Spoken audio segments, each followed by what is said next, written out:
Naghahanap din ba kayo ng masarap na street food dito sa Puerto Princesa? Tapos pati yung sausawan masarap rin? Hello guys! Welcome back to my vlog! It's me, Casey Palawenya. For today's video nga guys ay nandito tayo sa pinipilahang street food. Kaya naman sa sobrang curious ko nga ay pati ako napatikim na rin. Grabe talaga yung kwek-kwek nila dito. Sobrang na-amaze ako kasi ang konti ng harina tapos nakakain ko kaagad yung itlog ng pugo. Tapos ang lasa ng coat niya, sabayan mo pa ng masarap na sauce niya. Perfect talaga.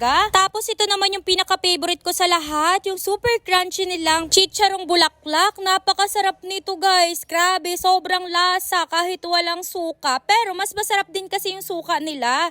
At alam mo din ba na malinis din ang pagkakagawa kasi live na live nyo makikita yung pagsalang nila sa kawali nila at hindi sobrang itim ng mantika. At kung isa rin kayo na kagaya ko na mahilig sa street food, pumunta na rin kayo dito. Located lang sila sa Pardeco, Barangay Bangkaw-Bangkaw, Puerto Princesa City, Palawan. Yun lang, salamat, bye!